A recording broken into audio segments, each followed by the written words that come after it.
Monsieur le Président, Madame la Ministre, Monsieur le Président de la Commission, Monsieur le rapporteur, mes chers collègues, nous sommes réunis aujourd'hui autour d'un sujet de première importance, la protection de la santé des Français face à la dangerosité de certains produits phytopharmaceutiques. En 2012, une mission sénatoriale présidée par notre collègue Sophie Primas et dont vous avez été, Madame Bonnefoy, la rapporteure, avait alerté notre hémicycle sur l'urgence de ces sujets et proposé une centaine de recommandations pour lutter contre les pesticides cancérigènes. Elle trouve aujourd'hui une expression concrète à travers cette proposition. Le rapport Pesticides vers le risque zéro d'octobre 2012 avait été, je crois que ça mérite d'être rappelé, voté à l'unanimité. Cette question dépasse en effet les clivages partisans. Après 7 mois d'audition, le rapport avait conclu à une sous-évaluation des dangers relatifs aux pesticides, à une insuffisante prise en compte du suivi des produits après leur mise sur le marché et à un manque de prise en compte des problématiques de santé dans les pratiques industrielles, agricoles et commerciales actuelles. Ce rapport avait été un véritable signal d'alarme pour le gouvernement, pour le précédent gouvernement. L'Institut national de la santé et de la recherche médicale s'était saisi du sujet, publiant lui-même un rapport en juin 2013, et la loi d'avenir pour l'agriculture, l'alimentation et la forêt d'octobre 2014 avait mis en place un dispositif de phytopharmacovigilance. Cette loi avait aussi marqué un tournant important de notre approche de ce sujet en reconnaissant les hémopathies en lien avec l'exposition professionnelle aux pesticides comme des maladies professionnelles.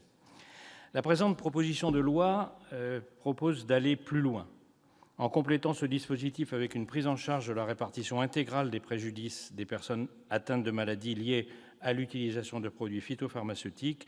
Elle veut reconnaître les dangers de ces produits et la réalité de ces pathologies. Comme cela fut le cas en leur temps pour les victimes de l'amiante ou les vétérans des essais nucléaires, la création de ce fonds d'indemnisation permettra de reconnaître la réalité de cette maladie et de sensibiliser la population à ce problème récurrent.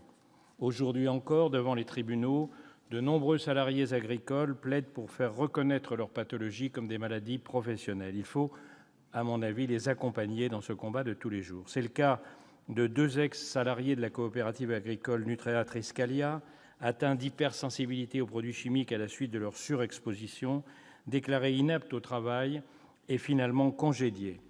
En septembre 2014, le tribunal des affaires sociales de Saint-Brieuc avait jugé la coopérative coupable d'une faute inexcusable pour l'intoxication de ses employés en 2010. La décision avait fait grand bruit. En décembre 2017 encore, le tribunal des prud'hommes de Lorient a déclaré leur licenciement sans cause réelle et sérieuse. En réaction, le commissaire européen à la santé, Vytenis Andriukaitis, a demandé la tenue d'un audit sur les pratiques des entreprises agroalimentaires bretonnes au printemps 2018.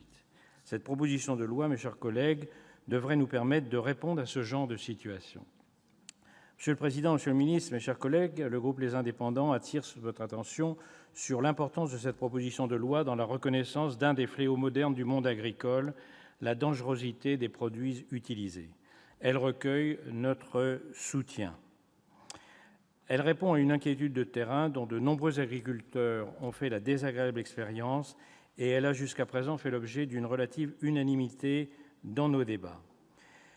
J'ai bien entendu les remarques de Madame la Ministre, vos remarques, Madame la Ministre, tout à l'heure, remarques qui, bien évidemment, doivent être prises en compte. J'en ai retenu 2 ou 3.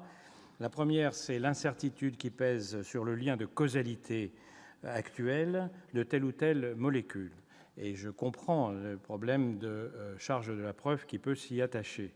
Néanmoins, cela me rappelle également le sujet de l'amiante, le sujet des radiations nucléaires, et c'est à travers ce genre d'arguments que, évidemment, les constats sont différés. Et on peut compter, je dois le dire, on peut compter sur les industriels et sur les lobbies pour faire en sorte que les preuves de toxicité reculent et que ça prenne autant de temps que pour l'amiante ou que pour les radiations nucléaires.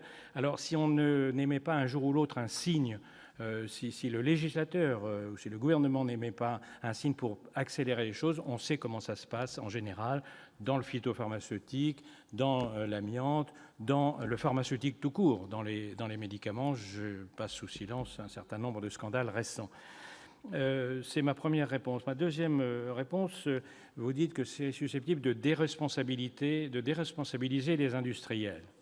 Mais dans les fonds d'indemnisation, bien entendu, il est prévu, et je pense que ça devrait être le cas, que l'État doive pouvoir se retourner contre les responsables, contre les producteurs de ces produits, et par conséquent, il n'y a aucune raison que cela déresponsabilise les industriels. Au contraire, en sachant qu'à travers un fonds d'indemnisation, l'État va être intéressé et particulièrement concerné pour les poursuivre éventuellement, il pourrait prendre plus de précautions.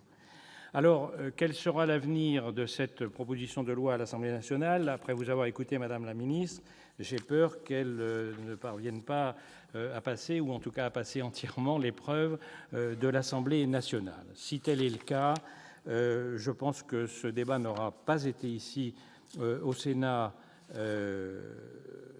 inutile. Il aura été une étape dans la lutte contre le scandale de l'exposition aux pesticides, auprès duquel celui du Mediator ou du Vox risque d'apparaître demain, une fois que la lumière sera faite entièrement, comme de petites vaguelettes annonciatrices.